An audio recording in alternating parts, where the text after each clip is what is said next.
ഇപ്പോൾ വ്യക്തമാക്കിയിരിക്കുന്നത്.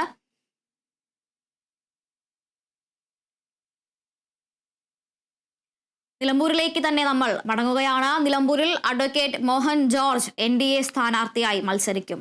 BJP നേതാവായ മോഹൻ ജോർജ് നേരത്തെ കേരള കോൺഗ്രസ് ബാലകൃഷ്ണപിള്ള വിഭാഗത്തിലായിരുന്നു ഉണ്ടായിരുന്നത്.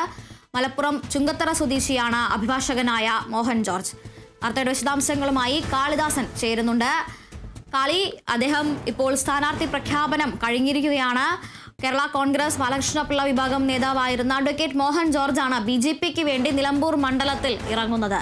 എന്തെല്ലാമാണ് പ്രതീക്ഷകൾ, എന്തെല്ലാമാണ് സാധ്യതകൾ?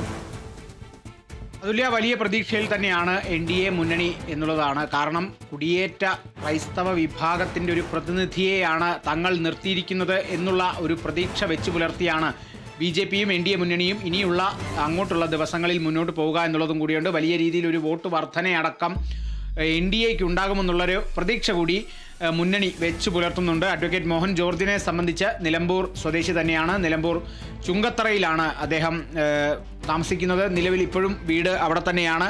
ഏറെക്കാലമായി കേരള കോൺഗ്രസ് ബാലകൃഷ്ണ വിഭാഗത്തിൻ്റെ നേതാവായിരുന്നു. ഒപ്പം തന്നെ കേരള കോൺഗ്രസ് ബാലകൃഷ്ണ വിഭാഗത്തിൻ്റെ യുവജന സംഘടനകളിലൊക്കെ വലിയ രീതിയിൽ വലിയ സ്ഥാനങ്ങൾ വഹിച്ച ഒരാൾ കൂടിയാണ്. കേരള കോൺഗ്രസിലടക്കം വലിയ സ്ഥാനങ്ങളടക്കം ചുമതലകൾ വഹിച്ച ഒരാൾ കൂടിയാണ്. അതുകൊണ്ട് തന്നെ സമീപകാലത്താണ് അദ്ദേഹം BJPയിലേക്ക് ചേക്കേറിയത്, BJPയുടെ നയങ്ങൾക്കൊപ്പം നിന്നു തുടങ്ങിയത്. എന്തായാലും അദ്ദേഹത്തിന്, അഡ്വക്കേറ്റ് മോഹൻ ജോർജിന് വലിയ രീതിയിലൊരു പ്രാധാന്യം നൽകിയിരിക്കുന്നു BJP മുന്നണി, NDA മുന്നണി എന്നുള്ളതാണ് ഈ ഒരു സ്ഥാനാർത്ഥി പ്രഖ്യാപനത്തിലൂടെ മനസ്സിലാക്കാൻ സാധിക്കുന്നത്. അദ്ദേഹം ഞാൻ നേരത്തെ സൂചിപ്പിച്ച പോലെ തന്നെ ക്രൈസ്തവ വോട്ടുകൾ വർദ്ധിപ്പിക്കാൻ അഡ്വക്കേറ്റ് മോഹൻ ജോർജിന് സാധിക്കുമെന്നുള്ളൊരു നിഗമനത്തിൽ തന്നെയാണ് NDA മുന്നണി അഡ്വക്കേറ്റ് മോഹൻ ജോർജിലേക്ക് എത്തിയത് എന്നുള്ളതാണ് ഏറ്റവും പ്രധാനമെന്ന് പറയുന്നത്. ഒപ്പം തന്നെ മലയോര മേഖലയിലെ അദ്ദേഹത്തിൻ്റെ ശക്തമായ സ്വാധീനം NDA മുന്നണിയെ വീണ്ടും ചിന്തിപ്പിച്ചു എന്നുള്ളതും കൂടിയാണ്. അല്ലെങ്കിൽ 3 പ്രാദേശിക നേതാക്കളായിരുന്നു NDAയുടെ പരിഗണന പട്ടികയിൽ ഉണ്ടായിരുന്നത്. അതിൽ അഡ്വക്കേറ്റ് മോഹൻ ജോർജിൻ്റെ പേരിലേക്ക് എത്തണമെങ്കിൽ അദ്ദേഹത്തിന് ആ ഒരു മേഖലയിലുള്ള സ്വാധീനം തന്നെയാണ്. അദ്ദേഹം സ്ഥാനാർത്ഥിയായി നിൽക്കുമ്പോൾ അവിടെ ഒരു ത്രികോണ മത്സരത്തിൻ്റെ സാധ്യത തള്ളിക്കളയാനാകില്ല എന്നുള്ളൊരു നിഗമനത്തിൽ തന്നെയാണ് NDA മുന്നണി അഡ്വക്കേറ്റ് മോഹൻ ജോർജിനെ നിലമ്പൂരിലെ NDA സ്ഥാനാർത്ഥിയായി പ്രഖ്യാപിച്ചത് എന്നുള്ളതും കൂടിയുണ്ട്. അദ്ദേഹം ഏറെ നാളായി നിലമ്പൂർ ബാറിലും ഒപ്പം തന്നെ മഞ്ചേരി ബാറിലും അഭിഭാഷകനായി പ്രാക്ടീസ് ചെയ്ത് വരികയാണ്. അഡ്വക്കേറ്റാണ്, അഭിഭാഷകനാണ്. അദ്ദേഹത്തിൻ്റെ ഭാര്യ റിട്ടയർഡ് പ്രിൻസിപ്പളായിരുന്നു, അധ്യാപികയാണ്. ഒപ്പം തന്നെ 2 മക്കളുണ്ട്. അവർ ഒരാൾ വിദേശത്താണ്, ഒരാൾ നാട്ടിൽ തന്നെയുണ്ട്. എന്തായാലും വലിയ രീതിയിൽ വിജയപ്രതീക്ഷ തന്നെ അഡ്വക്കേറ്റ് മോഹൻ ജോർജ് പങ്കുവെക്കുന്നു, അല്ലെങ്കിൽ പങ്കുവെക്കുമെന്നുള്ളത് തന്നെയാണ്. കാരണം വലിയ വിജയപ്രതീക്ഷ അഡ്വക്കേറ്റ് മോഹൻ ജോർജിനുമുണ്ട്. കഴിഞ്ഞ ദിവസം തന്നെ അദ്ദേഹത്തെ NDA മുന്നണി സമീപിച്ചിരുന്നു. ഇത്തരത്തിൽ പരിഗണനാ പട്ടികയിൽ താങ്കളുടെ പേരുണ്ട് എന്നുള്ള തരത്തിൽ തന്നെ സമീപിച്ചിരുന്നു. എന്തായാലും അഡ്വക്കേറ്റ് മോഹൻ ജോർജിൻ്റെ കൂടി പ്രതികരണമാണ് നമുക്ക് പ്രധാനമായും അറിയാനുള്ളത്. ഇപ്പോൾ നിലവിലെ സാഹചര്യത്തിൽ NDAയുടെ തീരുമാനത്തിനൊപ്പം തന്നെ അഡ്വക്കേറ്റ് മോഹൻ ജോർജും മുന്നോട്ട് പോകുന്നു എന്നുള്ളതും കൂടിയാണ്. ഈ ഒരു സ്വാധീനം നിലമ്പൂരിലെ അദ്ദേഹത്തിനുള്ള ആ ഒരു സ്വാധീനം തന്നെ ആയിരിക്കും വലിയ രീതിയിൽ വോട്ടായി BJPക്ക് ലഭിക്കുക എന്നുള്ളതും കൂടിയുണ്ട്. നമുക്ക് ഈ ഒരു വോട്ടിൻ്റെ ഒരു പശ്ചാത്തലം, അല്ലെങ്കിൽ കഴിഞ്ഞ തെരഞ്ഞെടുപ്പുകളൊക്കെ സംബന്ധിച്ച് അത്ര വലിയ രീതിയിൽ BJPക്ക് വോട്ട് ഉയർത്താൻ സാധിച്ചില്ല. അതോടൊപ്പം, അല്ലെങ്കിൽ പറയുകയാണെങ്കിൽ BJPയെ സംബന്ധിച്ച് വോട്ടുകൾ കുറയുകയാണ് ചെയ്തത്. മുൻപ് 2016 BDJS മത്സരിച്ചപ്പോഴാണ് ഈ ഒരു കഴിഞ്ഞ കുറച്ച് ടേമുകളിലെ ഇലക്ഷൻ സംബന്ധിച്ച് ഏറ്റവും ഉയർന്ന വോട്ട് NDA മുന്നണിക്ക് ലഭിച്ചിട്ടുണ്ടെങ്കിൽ അത് 2016 2016 ഗിരീഷ് മേക്കാട്ട് BDJS സ്ഥാനാർത്ഥിയായി നിന്നപ്പോഴാണ്. അതിനു മുമ്പും അതിനുശേഷവും അത്രത്തോളം BDJS നേടി എത്ര പോലും വോട്ട് നേടാൻ BJPക്ക് സാധിച്ചിരുന്നില്ല. എന്തായാലും ഇത്തവണത്തെ ഈ ഒരു ഉപതെരഞ്ഞെടുപ്പിൽ വലിയ രീതിയിൽ വോട്ട് വർധന ഉണ്ടാക്കാൻ സാധിക്കും എന്നുള്ളതും കൂടിയാണ്. ഇത്തരത്തിലുള്ള ക്രൈസ്തവ വിഭാഗത്തിൽ നിന്നുള്ള വോട്ടുകൾ, കുടിയേറ്റ മേഖലയിൽ നിന്നുള്ള വോട്ടുകൾ, മലയോര മേഖലയിൽ നിന്നുള്ള വോട്ടുകളൊക്കെ NDAക്കായിരിക്കും ലഭിക്കുക എന്നുള്ള ചില സൂചനകൾ കൂടിയുണ്ട്. എന്തായാലും നിലമ്പൂരിൽ പ്രസക്തമായ ചില പ്രശ്നങ്ങളുണ്ട്. ഏറ്റവും പ്രധാനം എന്ന് പറയുന്നത് വന്യജീവി പ്രശ്നമാണ്. അപ്പോൾ ഈ ഒരു വന്യജീവി പ്രശ്നം തന്നെ മുന്നോട്ട് വെച്ചിട്ടായിരിക്കും, ആ ഒരു പ്രശ്നം ഉന്നയിച്ചിട്ടായിരിക്കും എല്ലാ സ്ഥാനാർത്ഥികളും അവിടെ വോട്ട് ചോദിക്കുക, അല്ലെങ്കിൽ പ്രചരണത്തിന് ഇറങ്ങുക എന്നുള്ളതും കൂടിയുണ്ട്.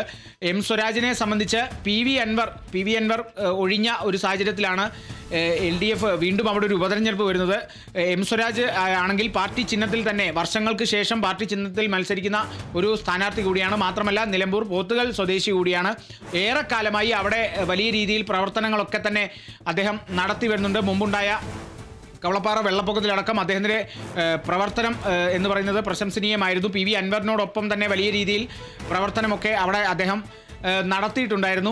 ആര്യാടൻ ഷൗക്കത്തിനെ സംബന്ധിച്ചും ഒട്ടും അശക്തനായൊരു സ്ഥാനാർത്ഥിയല്ല, ശക്തനായ സ്ഥാനാർത്ഥി തന്നെയാണ്. കാരണം ആര്യാടൻ മുഹമ്മദിൻ്റെ മകൻ എന്നുള്ളതിലുപരി അദ്ദേഹം സ്വീകരിച്ച പല നിലപാടുകൾ, അല്ലെങ്കിൽ അദ്ദേഹം ഒരു കലാകാരനാണ്, അദ്ദേഹം എഴുതിയ വരികൾ അല്ലെങ്കിൽ അദ്ദേഹം എഴുതിയ ചില ഇതൊക്കെ സൂചിപ്പിച്ച് അത്തരത്തിലുള്ള ചില പ്രചരണങ്ങളൊക്കെ ഫേസ്ബുക്കിലടക്കം നടക്കുന്നുണ്ട്. മാത്രമല്ല വലിയ രീതിയിലുള്ള ജനസമ്മതി ആര്യാടൻ ഷൗക്കത്തിന് അവിടെയുണ്ട്. ആര്യാടൻ ഷൗക്കത്തിനെ സംബന്ധിച്ച് ഈ ഒരു കഴിഞ്ഞ 10 വർഷമായി അവിടെ വലിയൊരു വികസന മുരടിപ്പുണ്ട്. അപ്പോൾ ഇത്തരത്തിൽ ഈ ഒരു വികസന മുരടിപ്പ് മുൻനിർത്തിയായിരിക്കും അദ്ദേഹവും വോട്ട് ചോദിക്കുക എന്നുള്ളതാണ് മനസ്സിലാക്കാൻ സാധിക്കുന്നത്. എം സ്വരാജിനെ സംബന്ധിച്ച് ഏറെക്കാലമായി അത് LDFിൻ്റെ കയ്യിലുണ്ടായിരുന്നതാണ്. LDF സ്വതന്ത്രനായ പി വി അൻവറിൻ്റെ കയ്യിലായിരുന്നു അത്.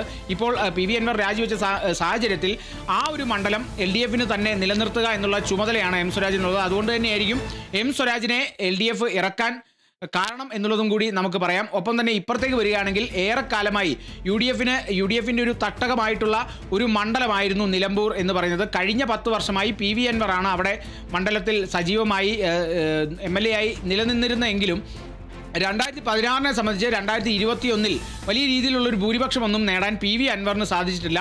അല്ലെങ്കിൽ എതിർ സ്ഥാനാർത്ഥിയായിരുന്ന കോൺഗ്രസിൻ്റെ വി വി പ്രകാശിന് വലിയ രീതിയിൽ വി വി പ്രകാശിൻ്റെ ജനസമ്മതി പി വി അൻവറിൻ്റെ ഭൂരിപക്ഷം കുറച്ചു എന്നുള്ളത് തന്നെ പറയണം. അപ്പോൾ ഈ ഒരു വർധന കഴിഞ്ഞ തവണ 2021 2000-ലധികം വോട്ടിൻ്റെ ഭൂരിപക്ഷത്തിന് മാത്രമാണ് പി വി അൻവർ ജയിച്ചത്. അപ്പോൾ ഈ ഒരു തെരഞ്ഞെടുപ്പിലേക്ക് വരുമ്പോൾ ഈ ഒരു വികസന മുരടിപ്പും കൂടി എടുത്ത് സൂചിപ്പിച്ച് പ്രചരണമായി മുന്നോട്ട് പോവുകയാണെങ്കിൽ തങ്ങൾക്ക് വിജയിക്കാൻ സാധിക്കുമെന്നുള്ളൊരു പ്രതീക്ഷയിൽ തന്നെയാണ് UDF മുന്നണിയും പോകുന്നത്. BJPയെ സംബന്ധിച്ചിടത്തോളം തീരെ അപ്രസക്തനായ ഒരു സ്ഥാനാർത്ഥിയെ അല്ല നിർത്തിയിരിക്കുന്നത്. കൃത്യമായി മലയോര മേഖലയെയും നിലമ്പൂരിലെ കർഷക പ്രശ്നങ്ങളെയും കൃത്യമായി അഭിസംബോധന ചെയ്യാൻ സാധിക്കുന്ന ഒരാളെ തന്നെയാണ് BJP നിർത്തിയിട്ടുള്ളത് എന്ന് തന്നെ വേണം കരുതാൻ. ഇപ്പോൾ എറണാകുളത്ത് നിന്നും അതീവ പ്രാധാന്യമുള്ള ഒരു വാർത്ത വരുന്നുണ്ട്. എറണാകുളം ആലുവയിൽ 14